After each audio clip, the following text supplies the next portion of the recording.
Euh, OK. Bon, alors, parler de réactivité. Parler de réactivité, on va commencer. Il est déjà 18h06.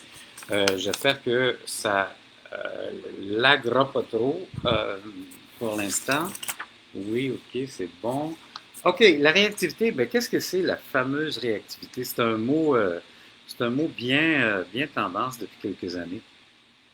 Euh, euh, C'est probablement les Américains, je dis ça sans savoir sûrement, là, qui ont sorti reactivity au lieu de aggressivity, au lieu de agression. Parce que le mot agression fait peur, évidemment. Euh, donc, c'est quoi la réactivité? Ça peut être tellement de choses, ça peut être différentes choses. Euh, Est-ce que le chien a peur? Euh, du train, des vélos, des trottinettes, du monde, des gens, des étrangers? Est-ce que le chien veut aller les voir, les autres chiens? Donc, est-ce que c'est une anticipation négative? Il veut pas, il veut de la distance. Euh, Bonjour Magali du Luxembourg, bonjour Lucrèce. C'est bon, c'est fun. Euh, Est-ce qu'il veut de la distance? Donc, non, va-t'en, approche-moi pas. Ou au contraire, il est frustré d'être en laisse parce qu'il veut tellement aller voir l'autre chien ou la personne. Ou encore, il veut chasser les autos, les trottinettes, les vélos. Alors, il y a une anticipation qui est soit positive ou négative dans ça. Euh, donc, on va tenter d'identifier les déclencheurs, évidemment.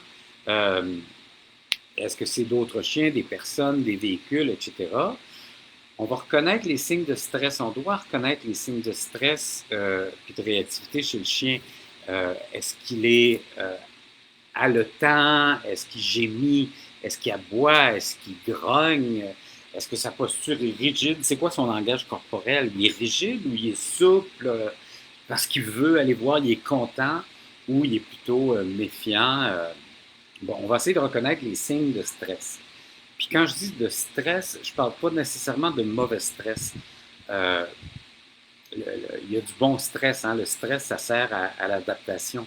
Euh, Sans stress, on ne survivrait pas. Là. Euh, donc, quand je dis stress, ça ne veut pas dire mauvais stress. Donc, est-ce que, euh, comment faire pour savoir que je viens de voir passer, non, ça,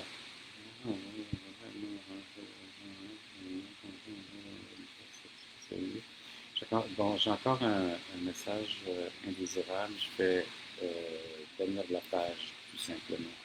Confirmer. Désolé. Euh, bon, c'est ça. Oh my God, il y a des gens qui profitent des lives comme ça pour faire des messages, des faux messages. Bon, je reviens à la question, comment faire pour savoir? On va regarder le langage corporel du chien, Mélanie Michel. Est-ce que est-ce qu'il est rigide? Est-ce qu'il est haletant d'une façon qui a l'air anxieuse? Là? Les commissures des lèvres sont très loin. On peut voir peut-être du blanc dans les yeux. Il détourne le regard. Son corps est plutôt vers en bas, la queue entre les jambes, les oreilles vers l'arrière. Ça, ce serait un chien qui serait plutôt stressé, qui ne voudrait pas la rencontre, qui demanderait de la distance, euh, ou qui veut en prendre, ou qui la demande à l'autre. Alors un chien qui est dans l'anticipation positive, ben lui, on va plutôt le voir les oreilles en avant, peut-être haletant, mais pas nécessairement les commissures des lèvres aux oreilles. Là. Euh, la queue qui bouge souple, de façon souple, pas saccadée, raide. Son corps est pas raide, son corps est plus souple. Euh, ou le corps est raide en position haute, la queue haute, les oreilles en avant. Peut-être que lui est très sûr de lui, puis il veut faire dégager l'autre. Alors, je vous dirais qu'en gros, c'est la souplesse ou la rigidité du corps, les mouvements, euh, les mouvements d'évitement, d'échappatoire, ou les mouvements de vouloir y aller, foncer. C'est comme ça un peu qu'on va savoir qu'est-ce que l'animal est en train de vivre au niveau de ses émotions. Euh, Bonjour Ludovic. Hey, les Français, les Belges et les Luxembourgeois, là, il est minuit pour vous, minuit 11 déjà. Allez vous coucher, qu'est-ce que vous faites là? Euh, le mien se couchait quand il voyait un chien s'en venir, Pauline. Oui, ça c'est étonnant. Des fois, ça c'est dans le groupe des chiens de chasse, ils vont se coucher. C'est comme une position pré je m'élance vers toi. Ça ne veut pas dire qu'il va chasser, là. Ça ne veut pas dire qu'il va faire de la prédation. Euh, mais euh, il va. Je regarde les noms puis vos commentaires, puis ça me fait rire. Euh, donc oui, le chien qui se couche avant, des fois ça peut être interprété aussi comme un signal d'apaisement. Moi, je suis amical, tu peux venir me voir. Puis si je te vois t'approcher, je vais m'élancer sur toi. Ça ne veut pas dire qu'il va s'élancer de façon polie nécessairement. Il y a des chiens qui sont impolis dans leur façon de. Au Luxembourg, nous dormons toute la journée. Mais oui, Magali, je te crois encore. J'y étais il n'y a pas si longtemps. Je sais très bien que vous ne dormez pas toute la journée. Euh, c'est un berger polonais, OK? Berger polonais, oui.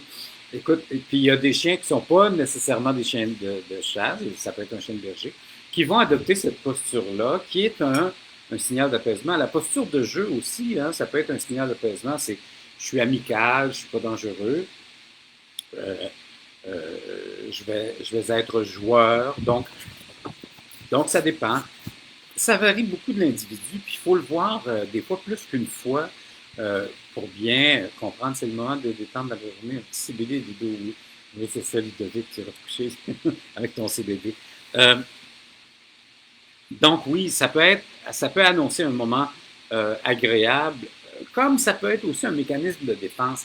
Il faut voir plus d'une fois comment notre chien réagit pour bien le comprendre. On ne peut pas se fier à une seule posture ou à une seule fois. Il faut comprendre c'est quoi ses capacités d'adaptation, ses stratégies d'adaptation aussi. Nez peureux. Moi, elle a commencé d'un coup sec à 7 mois, berger australien, nez peureuse. Ben, si elle était nez peureuse, oui, elle a pu commencer 7 mois. Bon, on est dans la puberté aussi. Bon, ça peut être aussi un mouvement hormonal. Tu sais, il peut y avoir tellement de raisons, tellement de raisons.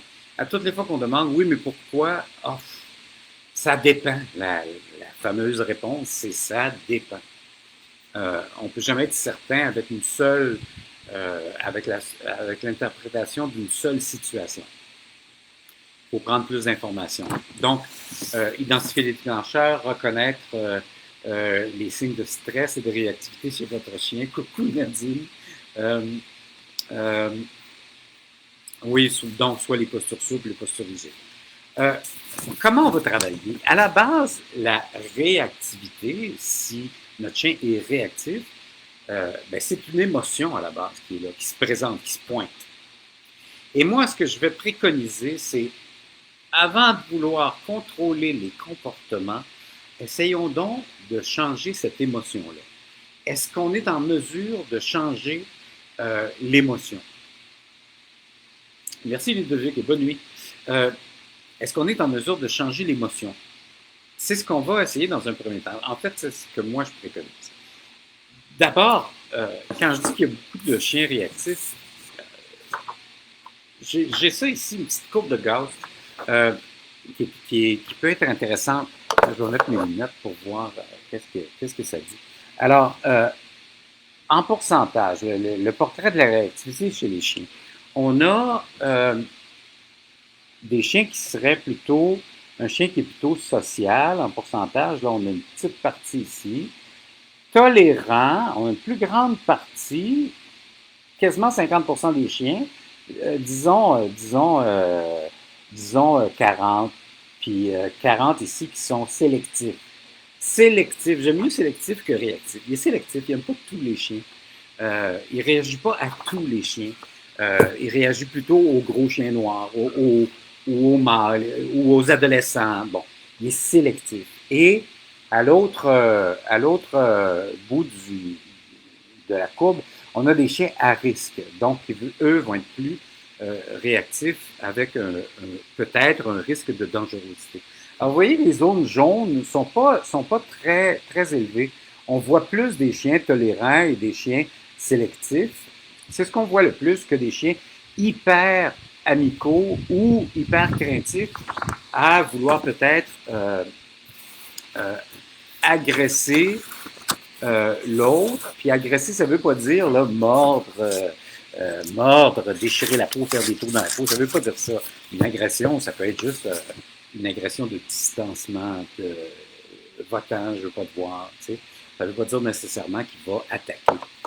Mais dans la petite partie jaune, on a des chiens plus à risque, autant que des chiens sociaux.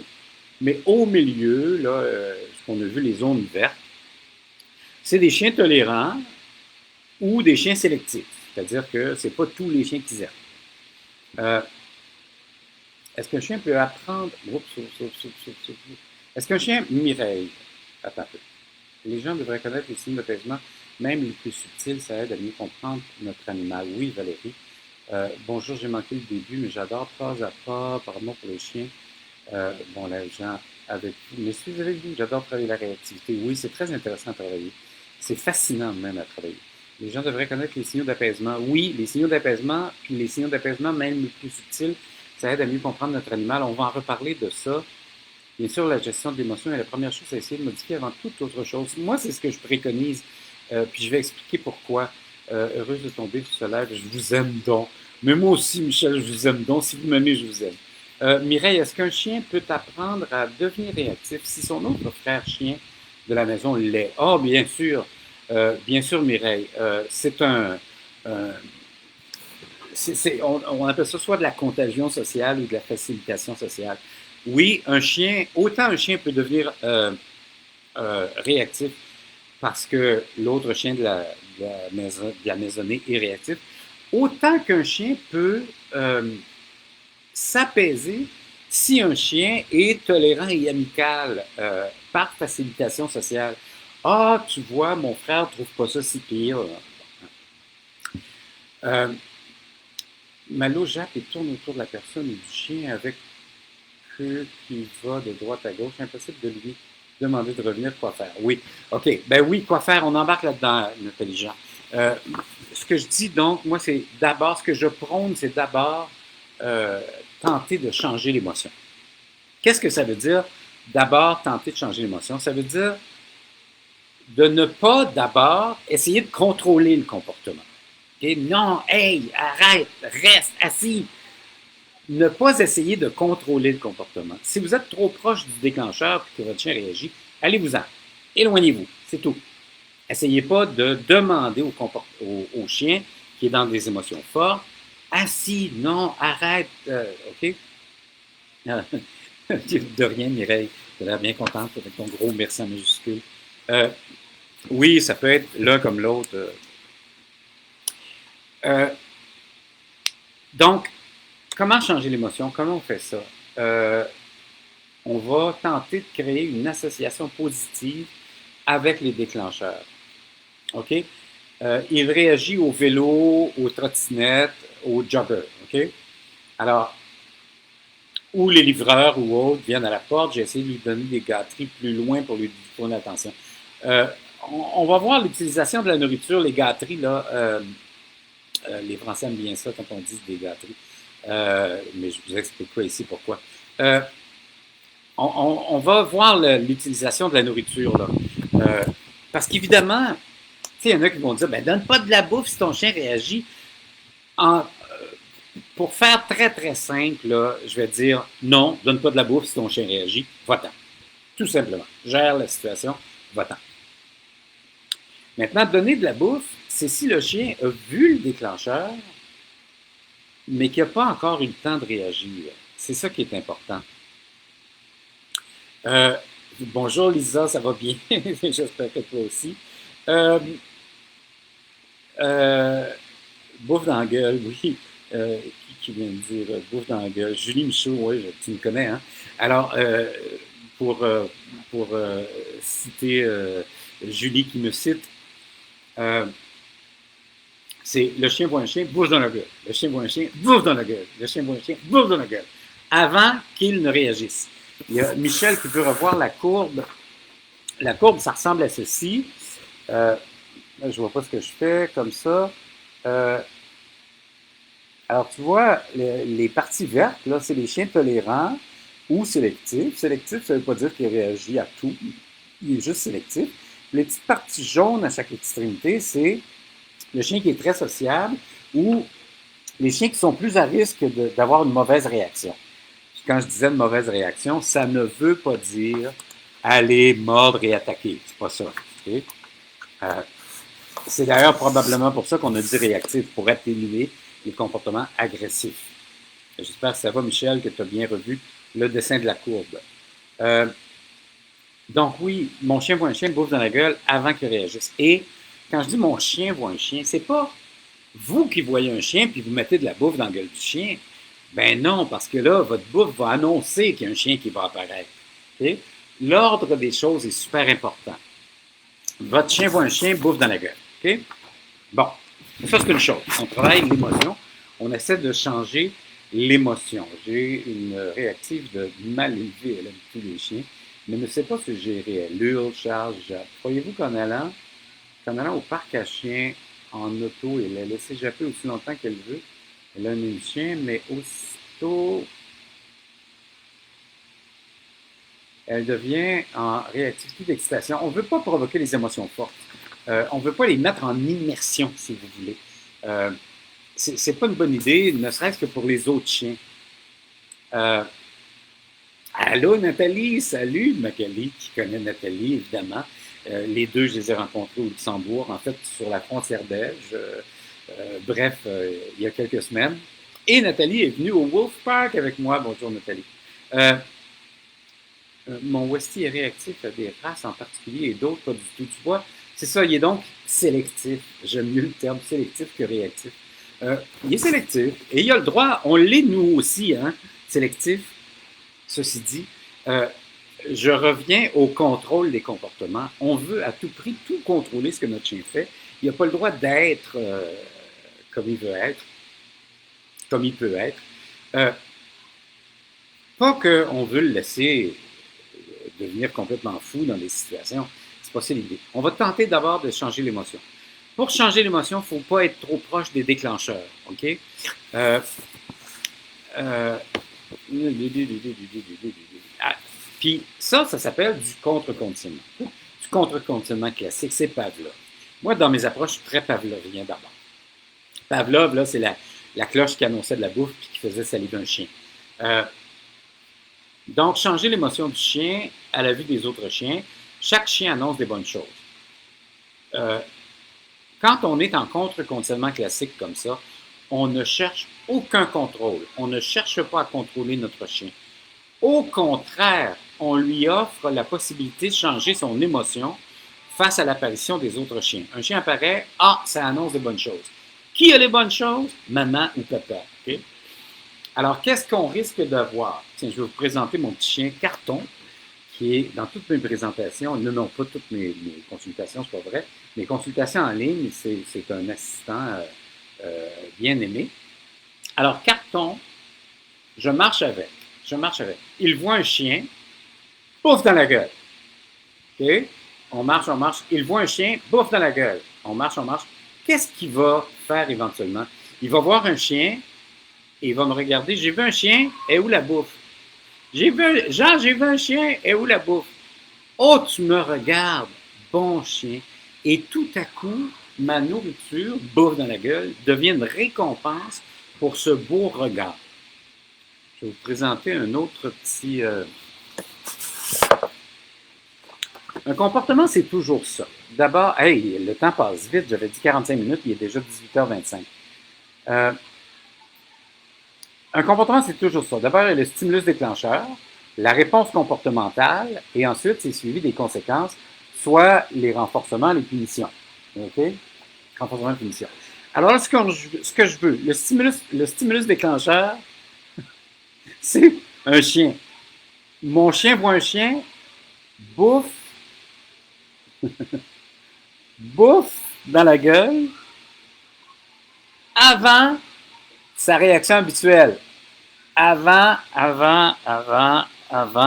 sa réponse comportementale habituelle. Okay? Et là, qu'est-ce qui va se produire? Sa nouvelle réponse comportementale, ça va être effectivement de me regarder quand il voit un chien. Et là, quand il me regarde parce qu'il voit un chien, ben la conséquence, ça va être effectivement une récompense. Donc, la nourriture que j'utilisais au début, elle n'avait pas une fonction de récompense. Mais là, elle a une fonction de récompense. Parce qu'il m'a regardé. Il a vu un chien, il m'a regardé. OK? Donc, ça, c'est ma façon de commencer le travail. Il y a beaucoup d'autres façons. Il y a plein de protocoles qui ont été créés. Il y a le LAT, Look at That, de Leslie McDevitt. Il y a le CAT, Constructional CAT, Constructional Aggressive Treatment, Aggression Treatment. Le BAT, Behavior Adjustment Treatment. Et puis, il y en a des protocoles. Et je les ai tous étudiés. Et j'en suis venu à dire, écoute, Pavlov, changement d'émotion, d'abord, c'est bon. On est en contre-conditionnement classique. Ensuite, si j'ai une nouvelle réponse et qu'il me regarde, ben là, je tombe en renforcement, donc je tombe en conditionnement opérant qu'on appelle. Hein? Là, c'est Skinner, les renforcements. Skinner et les rats, les cajaras et les pigeons. Alors, exposez votre chien de façon très progressive et à distance des déclencheurs. Là, la première chose à trouver, c'est la distance à laquelle on peut faire le travail. OK? Puis, on va augmenter la distance très doucement. Mais là, encore là, avec des petites sessions de travail, hein, 4-5 essais, c'est bien suffisant. Là. Il ne faut pas exagérer. Comment on peut travailler? Je vous ai présenté aussi d'autres petites planches à dessin. On peut travailler en approche parallèle inversée. Là, un chien dans un sens, l'autre chien dans l'autre. Okay? On peut travailler comme ça en rencontre. On peut travailler en parallèle rapproché. Alors, vous voyez, là, les deux chiens se rapprochent à la longue. En parallèle rapproché. On peut travailler en spirale. Tu sais, si on a des amis chiens qui travaillent bien, on peut travailler avec le chien qui est au milieu, puis nous, on approche en spirale. Okay? Et là, on ne va jamais trop rapidement. Une façon que je ne conseille pas de travailler, c'est face à face. Okay? Les rencontres face à face, là, on n'aime pas ça. Okay? Ce qu'on aime, c'est les rencontres tête à tête. Les rencontres face à face, là, 1, 2, 3 secondes, reviens mon chien. Les rencontres tête à queue, 4, 5, 6 secondes. OK, les beaux chiens, on revient. Okay? Les 3D, distance, distraction, durée, Simon Cordeau, les 3D. La distance, d'abord, à quelle distance vous pouvez travailler? La distraction, on va dire que c'est soit les chiens, les vélos, et la durée, pas une trop longue durée dans ces exercices-là. Parce qu'un cumul de stress peut amener notre chien à être plus réactif. Et ça, on ne veut pas ça. On n'a pas envie qu'il soit plus réactif. Moi, pour simplifier vos clients, je dis souvent, que voulez-vous qu'il fasse quand il voit un chien? Qu'il le regarde sans rien dire, alors récompensez avant qu'il réagisse. Bon, effectivement. Oui, Mireille, c'est un bon conseil. Qu'est-ce que vous voulez qu'il fasse? Qu'il regarde sans rien dire. Oui, il regarde le chien sans rien dire. Il remarque un chien, je dirais ça comme ça.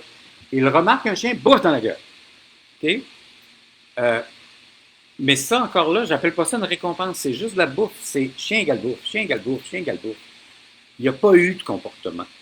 Okay? Mais quand il fait, lui, l'association, quand je vois un chien, j'ai de la bouffe, donc la bouffe est où? C'est toi qui l'as, donne-moi de la bouffe. Là, j'ai un nouveau comportement. Okay? Et là, je tombe en conditionnement opérant. Je renforce ce beau regard-là envers moi alors que le chien vient de voir un chien. Bon. Déjà 18h31, il ne reste plus beaucoup de temps. Je vais éviter les punitions. Oui. Évitez les situations où votre chien est susceptible de réagir. Travaillez votre comportement avant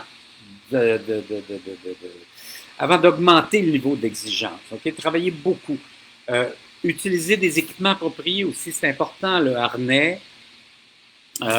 un bon harnais de travail qui ne squeeze pas les aisselles, là, un bon harnais, une longe aussi, ça peut être, on peut travailler en longe, mais là encore là, il faut être un bon manieur de longe et de laisse. Hein.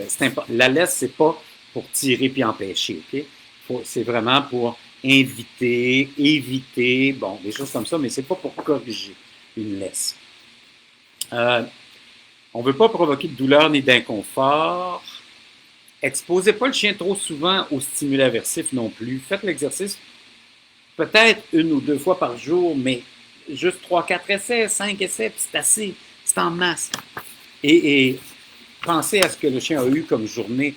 S'il y a eu un livreur, s'il y a eu le facteur, s'il y a eu un bruit, puis que là, vous l'amenez travailler, peut-être que lui, par un cumul de petits stress, il va être plus réactif que d'habitude. Alors, pensez aussi à la journée qu'il a eue avant d'aller travailler.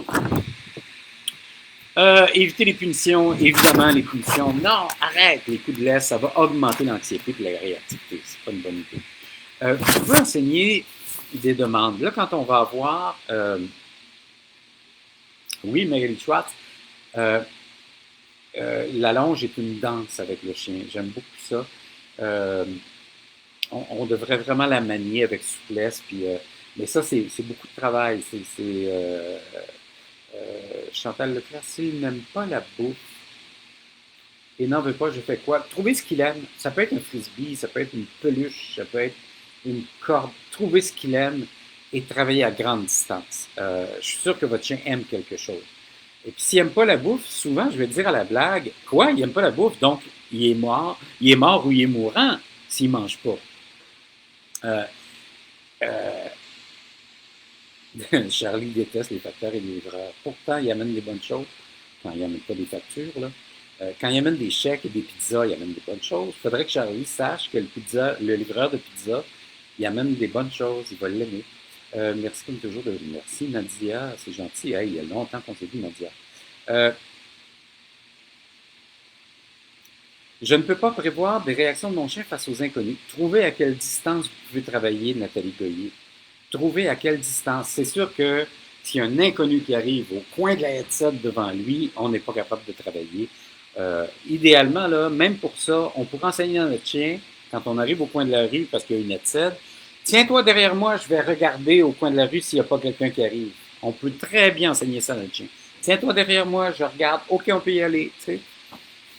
Toujours penser au bien-être du chien.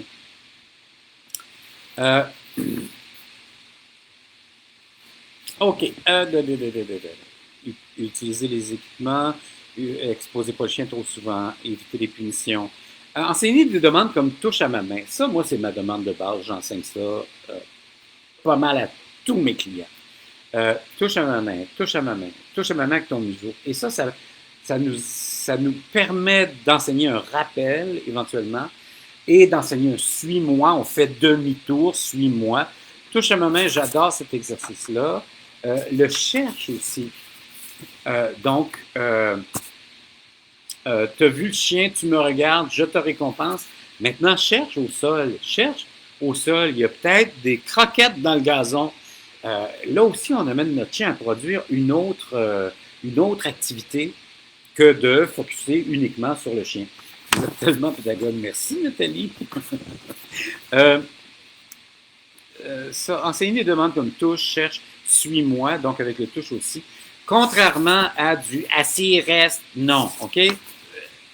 Essayez pas de contrôler le comportement de votre chien. Essayez de changer son émotion et de lui enseigner des nouveaux comportements plutôt que d'essayer de contrôler les mauvais comportements. Avec les demandes, touche, cherche, suis-moi, on donne du contrôle au chien. Il est en conditionnement opérant, il sait que s'il produit le comportement, ça va être payant. Alors, il y a le choix, je le fais pas, je suis trop dans mon émotion. S'il est trop dans son émotion, on va s'éloigner, effectivement. Et on bouge, on ne demeure jamais statique. Travaillez donc d'abord à la maison. Essayez de travailler avec des amis. Le live finit dans 9 minutes. Merci pour ce beau live. J'ai hâte à mon cours avec vous en août. Ah, Nancy, vous êtes inscrit au FEC. Ah, ben super. On va avoir du plaisir. Le maniement de la laisse est très important, je l'ai dit tantôt. La laisse ne devrait pas servir à corriger. Un chien réactif a besoin d'un manieur proactif, pas d'un manieur qui est lui aussi réactif. Retenez-la celle-là. Un chien réactif a besoin d'un manieur de laisse qui est proactif, pas qui est lui aussi réactif. Si votre chien est réactif et que vous êtes aussi réactif, là, ça avance pas nos affaires. OK? Ça avance pas. Si vous utilisez de la nourriture, la sortez pas quand vous avez vu le stimulus. Vous la présentez uniquement si lui l'a vu. Ça, c'est important. L'ordre des choses. Euh, oui, puis éventuellement, consultez donc votre vétérinaire. Parfois, la réactivité, là, ça peut être exacerbé par des problèmes de santé sous-jacents qui nécessitent un traitement. Il y a des chiens qui ne veulent pas que les chiens les approchent parce que, ils ont une condition physique ou peu importe, ils veulent tout simplement pas. Euh, tu reviens quand en France, Corinne Quentin? Quand tu m'invites, pas obligé, tu peux défoncer si tu veux. Le manière proactif.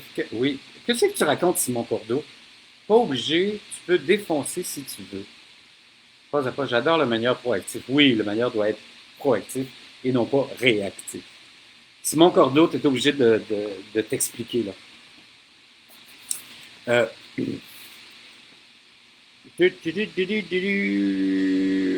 oui, donc assurez-vous qu'il est en santé. Prendre soin du bien-être général aussi, faire de l'exercice régulièrement. Assurez-vous qu'il y a assez d'exercice dans sa journée pour réduire l'excès d'énergie qui pourrait contribuer à la réactivité. Une routine stable. Les chiens réactifs bénéficient souvent d'une routine prévisible, stable. Il y en a qui savent, le temps 18h45. Ah, pas obligé, tu peux défoncer si tu veux. Et des fois, il faut être clair, hein, Simon, dans nos messages. Pas obligé, tu peux défoncer si tu veux. Là, ça, c'était weird comme message. Le temps 18h45. Il est 18h38. Il nous reste 7 minutes. Exercice régulier. Oui, les chiens réactifs bénéficient souvent d'une routine prévisible et stable. Quand je sortais Billy, ceux qui se rappellent, j'ai eu Billy, elle est partie là, il y a 2 ans déjà. Ma belle Billy, quand je sortais vers 4-5 heures, à la fin de l'après-midi, ça c'était sa promenade préférée. Pourquoi? C'est elle qui la dirigeait. Au lieu d'aller, j'habite le Vieux-Montréal, au lieu d'aller vers le Vieux-Port, dans le gazon, puis vers le fleuve, pour sa marche matinale, elle prenait la gauche en sortant. Parce que vers 4h, 5h, en fin d'après-midi, elle avait un trajet très précis. Elle m'amenait d'abord au coin, à gauche, vers l'itinérant, qui était assis là, dans cet escalier-là, toujours, et qui avait toujours des biscuits pour elle. Ensuite, on allait vers le valet de parking, qui avait toujours des biscuits pour elle. On retournait vers la droite, elle allait vers le café, qui avait toujours des biscuits pour elle. Puis on revenait encore sur la droite, mais ça, c'était tout dans les rues, là. Elle ne voulait pas le Vieux-Port et le fleuve. C'était dans les rues. Parce que là, en revenant, il y avait un serveur de restaurant qui sortait avec des biscuits. Elle avait sa routine de biscuits vers 4-5 heures. Je ne pensais pas que ce n'était pas une belle promenade pour elle. Puis je la laissais décider, évidemment. Elle avait des objectifs très précis. L'itinérant, le valet de parking, le café et le serveur de resto. Elle avait ses 4 biscuits à la fin de chacune des journées. Vous êtes notre inspiration. J'ai votre livre à la maison, lequel, j'espère, pas le premier j'ai écrit. Le dernier co-écrit, qui est Mon chien chez le psy, tome 2. Ça c'est OK, je l'assume bien. J'assume plus mon premier, malheureusement, nos écrits restent. Hey, je sortais de ma première formation, j'ai eu la prétention d'écrire un livre. En publierez-vous de nouveau bientôt? Ben, savez-vous quoi, Nathalie? J'en ai un en chantier. Maintenant, il va falloir trouver un éditeur intéressé. Bon, j'ai quelqu'un en tête et j'ai quelqu'un qui m'en a parlé même avant-hier. Donc, il est en chantier. C'est long, travailler un livre.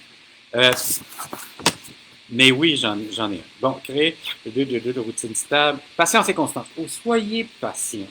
Les progrès peuvent être lents. Un chien, exercice, routine, travail, dans la mesure où le chien est prêt et réceptif, ça fait des miracles. Oui, Carole, absolument. Si le chien est prêt et réceptif, donc il faut bien s'assurer de ça. C'est bon, ça, comment identifier, excuse, juste revenir. C'est bon, Carole, de dire si le chien est très réceptif. Ça veut dire qu'il faut s'assurer que l'environnement facilite les apprentissages. Tu sais, on n'ira pas travailler dans un parc à chiens avec un chien réactif. Là. On veut travailler, vraiment trouver la bonne distance, comme je l'ai dit tout à l'heure. On va le voir s'il est prêt et réceptif. Michel, comment identifier si ma chienne réactive est tolérante ou sélective? Bien, tolérante, elle tolère en général pas mal tous les chiens. Elle les tolère, elle n'est pas super enjouée, elle n'est pas réactive négativement. Elle les tolère. Oui, c'est ça, salut, salut. Sélective, il y en a qu'elle n'aime pas. Oui, mais elle n'aime pas les petits chiens noirs. Elle aime pas les bergers allemands, mettons. Je sais pas, je dis n'importe quoi. Sélective, tolérante, elle est pas mal tolérante en général, mais elle n'est pas ni super énervée, ni super dérangée. Et sélective, ben, elle peut l'être avec certains. Okay? Ou des femelles, ou des mâles, ou des ados. Je sais que ma Billy, elle n'aimait pas bien les ados.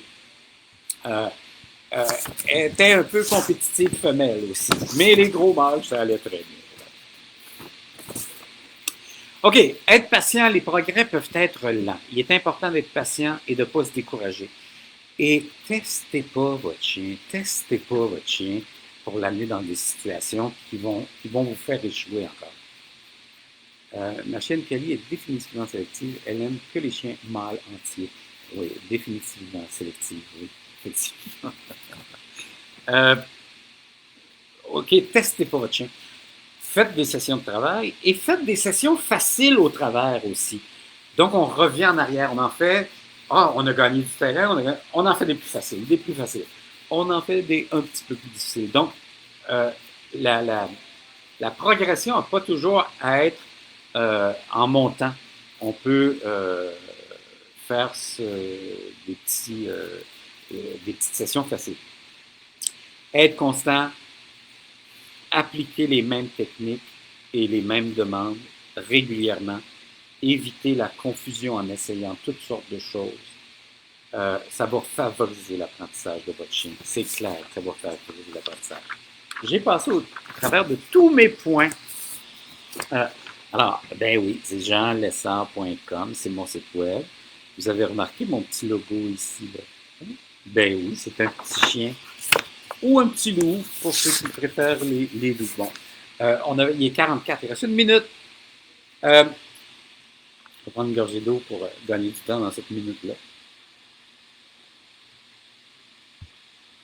Alors, oui, c'est ça, une chance que je vous ai dit.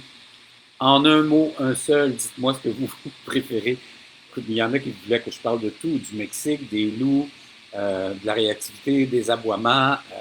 Il y en a qui voulaient que je parle de tout, même d'autres choses. Merci à toi, Michel. Merci d'avoir été là. Long time aussi, Michel. Michel a été une des gardiennes préférées de ma petite Billy. Elle l'a gardée souvent. Oui, c'est ça. Donc, je ferai peut-être d'autres lives. J'ai annoncé que j'avais envie de vous faire un live. C'est la première fois que j'en fais un. Je ne sais pas combien vous étiez, mais vous étiez bien présents, en tout cas, avec de bonnes questions, de bons commentaires. Ça prendra un autre live. Oui, je peux faire d'autres lives. Là, pour l'instant, je vais prendre des petites vacances. J'ai encore 2 jours de travail ici, à Montréal, dans les environs. Ensuite, je prends mes 4 petites journées de vacances. Okay? Je reviens après, puis je vais peut-être prévoir un live par mois. Je ne sais même pas si je devrais en faire en juillet. Il n'y a personne qui sera là en juillet. Peut-être au mois d'août, on se reverrait pour un live. Avant, tiens, ma formation avec les étudiants qui se sont inscrits à mon programme FECC. Programme FECC, c'est un programme de quand même 28 heures. C'est plusieurs journées. 57 personnes, Nathalie. Good, très content. Yes, 57 personnes. Oui, je vois dans mes statistiques 138 commentaires, 50 réactions, 8 partages. Super. Merci Nathalie pour les petites vacances de 4 jours. Mais merci tout le monde. Merci beaucoup. Puis, là, je vais arrêter le live. Vous pouvez continuer à commenter. Je vais aller manger une bouchée parce que là, j'ai non seulement soif, mais j'ai faim. Et je vais revenir voir les commentaires. Un pic à 63. My God, Macaulay. Qu'est-ce que c'est qu'un pic à 63? Merci, c'était très. On se voit au mois d'août. Merci, Pauline Méran. J'imagine que vous êtes inscrit, Pauline Méran, au FEC. Puisque vous parlez du mois d'août. Oh non, c'est super le FEC. Je le recommande, Carole. Merci beaucoup, Carole. Non, Pauline, c'est peut-être que vous parlez de mon prochain live qui serait au mois d'août. À bientôt, Nathalie, certainement. Ça a été un plaisir de te rencontrer et, au Luxembourg et au Wolf Park. Nathalie Ford, les gens. Les gens, Nathalie Ford, les gens. Les gens. Bon, alors j'arrête le live. Il est 18h47. Tu vois, Simon, j'ai défoncé de 2 minutes. Merci, Michel. Bon, j'arrête le live. Comment j'arrête ça, moi, mon live? Je ne sais même pas comment arrêter le live. C'est bête, hein? C'est comme ça. Agrandir la vidéo, journaux des événements, voir les statistiques, goal, nouvel objectif, désactiver. Je ne sais même pas comment arrêter un live. Vous allez m'avoir à vie. Vous voulez parler de modifier les détails. À partir de votre streaming il y a 45 minutes. Je sais pas. Je sais pas comment. Tu restes avec nous. Ben oui, Annick, mais comment je fais pour arrêter mon live? Arrêter la vidéo en direct. Ah, je viens de le trouver. Désolé. Ciao.